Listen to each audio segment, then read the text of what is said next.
Hey all, இது Thursday evening. இன்றைக்கி work from home. So 4 மணிக்கே ஷிஃப்ட்டு ஸ்டார்ட் ஆயாச்சு. 4 மணிக்கு முன்னாடியே குளித்து ரெடியாகி ஷிஃப்ட்டில் உட்காறேன் அப்படின்னு சொல்கிறதுக்கு எனக்கு ஆசை தான்.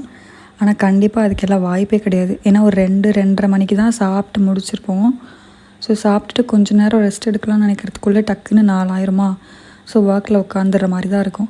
அதனால குளிச்சுட்டு உட்காரத்துக்குலாம் வாய்ப்பே இல்லை. ஸோ கொஞ்சம் நேரம் ஒர்க் எல்லாம் பார்த்து முடிச்சுட்டு அதுக்கப்புறம் தான் ஃப்ரெஷ் ஆகிறதுக்கே போயிருந்தேன். ஸோ நேற்று இந்த ட்ராகன் ஃப்ரூட் வேறு வாங்கிட்டு வந்திருந்தேன். அது வந்து இந்த சீசன் ஃப்ரூட்னு சொல்லியிருந்தாங்க. ஆனால் சீசனில் வந்துட்டு ஃப்ரூட் நல்லா டேஸ்ட்டாக இருக்குங்கிற மாதிரி கேள்விப்பட்டிருக்கேன். பட் இந்த ஃப்ரூட் வந்து சுத்தமாக இனிப்பும் இல்லை, ஒரு மாதிரி அந்த புளிப்பு தன்மை இருக்கும் அதுவும் இல்லை, எதுவுமே இல்லாமல் ரொம்ப அப்படியே பிளாங்காக ரொம்ப ப்ளெயினாக இருந்த மாதிரி இருந்துச்சு. பிடிக்கவே இல்லை எனக்கு. பார்ப்போம், நெக்ஸ்ட்டு இன்னும் 2 ஃப்ரூட் இருக்குது, அது கட் பண்ணி பார்த்தா தான் தெரியும். என் வீட்டு குட்டி மேடமுக்கு வேறு பாதி கட் பண்ணி சாப்பிட்றதுக்காக கொடுத்தேன்.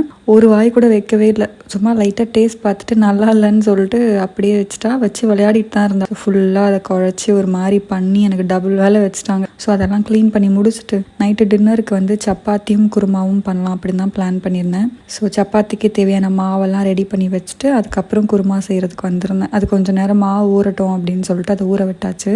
அதுக்கப்புறம் இந்த குருமாவுக்கு தேவையானதெல்லாம் ரெடி பண்ணிகிட்டு இருந்தேன். இந்த தேங்காய் வந்துட்டு பார்க்குறதுக்கு ரொம்ப ஈஸியாக உடைச்ச மாதிரி தெரியும். ஏதோ 10 செகண்ட்குள்ளேயே உடைச்ச மாதிரி வந்து தெரியும் வீடியோவில். ஆனால் இது உடைக்கிறதுக்கு நான் பட்ட பாடு இருக்கே, ரொம்ப நேரம் ஆச்சு. ஒரு 100 அடியாவது வாங்கியிருக்கோன்னு நினைக்கிறேன். அந்த தேங்காய் அவ்வளோ ஸ்ட்ராங்காக இருந்தது அந்த வெளியே ஓடு. ஸோ ஒரு 100 அடி தாங்கினதுக்கப்புறம் தான் வந்து உடையவேன்னு 2ஆக உடஞ்சிது.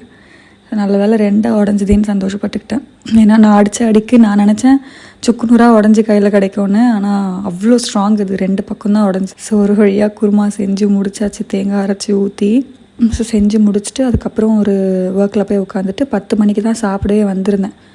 ஸோ அவ்வளோ நேரம் வந்து ஒர்க் இருந்துச்சு. இன்னொரு வீடியோவில் மீட் பண்ணலாம் மக்களே. டாடா, பாய்.